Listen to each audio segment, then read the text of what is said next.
Alright guys, doing a special little episode. I don't normally do, real football talk related videos, except for on Real Football Talk, my show every Monday. But as a Liverpool fan, I can't help but make a video on this and give my opinion. Now, unless you're living in a box, you will know that Kenny Dalglish is, well, let's say he's been sacked, but the fact of the matter is, as I'm making this video, FSG have not come out and said why he's gone yet. So he could have left, he could have been sacked, he could have been, moved upstairs. I read yesterday that Kenny said to FSG in America, in Boston, back me or sack me. And a couple of things I want to address first of all before I get into this. First of all, I'm not glad that Kenny Dalglish is gone. Well, I am sort of, but I'm not one of these guys that wanted Kenny to stay, right? I did want him to get sacked or at least leave, right? But at the same time, when I see this, I'm not like overjoyed. I'm not really happy. I'm not jumping up and down like, yeah, Kenny's gone. I'm sad to see him go. As a Liverpool fan, I want to see he's a legend. I wanted to see him do well at the club. But you know what? Everything he showed, people use this argument of, it was a team in transition. It was a work in progress. Well, that was our worst league season in 54 years. And I know we went and won the Carling Cup, but let's look at the league, which is the most important thing, the bread and butter. He spent 120 million. Now, I understand this, you can't expect to build Rome in a day. But at the same time, after spending 120 million, you can't expect to drop 2 places and have our worst league season in, like 70 years or something, or 60 years. If you're, and I understand this transition argument, but you should at least expect to stay where you are in the league and win the Carling Cup, or else don't win the Carling Cup and maybe finish a place higher than you did the season before. And it wasn't just that. It wasn't just the figures. When Kenny was on the pitch, he just looked clueless, at the side. The team played bad football most of the time. Yeah, they played good football now and again. There was no creativity. There was no flair. His signings were bad, let's be honest. I know it wasn't his fault for the money, but he chose the signings. And even though his signings failed, like Downey and Henderson, he still played them every single game. I mean, Downey didn't have a single assist or goal the whole Premier League season, yet he still insisted on playing him over the likes of Maxi and Kuyt. Yeah, some people don't like Kuyt, but you can't deny Maxi's quality and how much he links up with Suarez well and he scores goals. I know he could have played over Henderson or Downey. And, the fact that he kept playing these players is madness, in my opinion. He got rid of Dalglish, who was better than, in my opinion, Adam, Downey and Henderson. And I know you might say, oh, Dalglish handed his transfer request, and people hate Dalglish for that. But the fact of the matter is, Dalglish, he was here the first couple of games of the season, I believe. He wasn't getting on, right?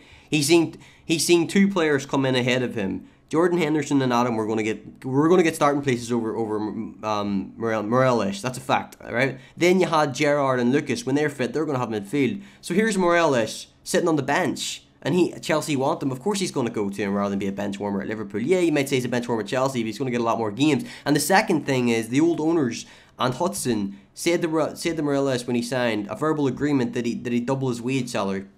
I believe he was only on something like 30k a week if he had a good season, and he was our best player last season. But I'm going on a all rant here. So basically, he got rid of Dalglish when he could have kept him as a main midfielder. And Dalglish actually linked up with Suarez quite well too.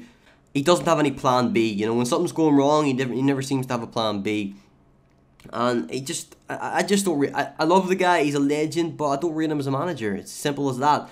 So, it's the fact of the matter is, people are saying, oh, FSG sacked him, but the fact of the matter is, we don't know, he might have left, he might have just back me or sacked me. The other thing is, let's talk about the next Liverpool manager. Now, the 2 main names floating about at the minute are Martinez and Rafa Benitez. 2 managers that I would be okay with. I'd be happy with them coming back, but I honestly think, one thing before I get into the main manager, FSG never wanted Kenny as manager. They got him in to steady the ship, and then they were then forced to keep him as manager. That's just a fact.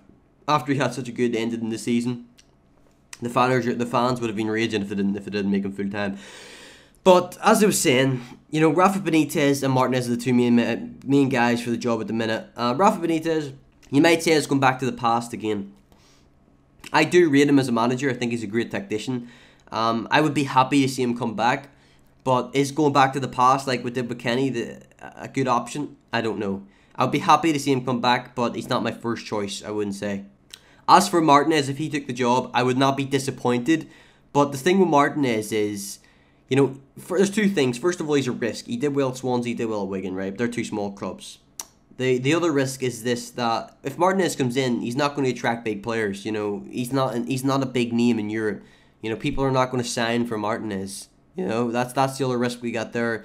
The other ones I would say is what's Bielsa? What do you call that for that? I always forget. I've heard this guy's name and said it so many times, but I always forget the name, how to pronounce it. Bielsa or something like that for Atletico Bilbao. He would probably be near the top of my list, if not the top of my list. You got Rickard. He would be good. I'm not too sure. A lot of people are asking for him. I'm not too sure about him. Martin O'Neill, I can't see him leaving Sunderland. And I can't really think of many Mourinho's about. He's staying at Real Madrid, but know that. So, to be honest, I can't really see any other ones. That Bielsa, or whatever you call him, forget his name. Bielsa. Can't remember his name. I know his name, but it's just on the end of my tongue. Him, Martinez, or Rafa, I would say, are the main three. I feel like I'm forgetting someone who might be in contention for the job, but who am I forgetting?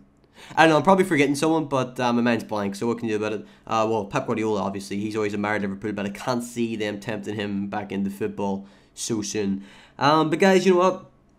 You'll probably hear by the tone of my voice. Although I wanted Kenny to go, I'm not like happy he's gone, you know. It is sad to see him go. He's a legend of the club.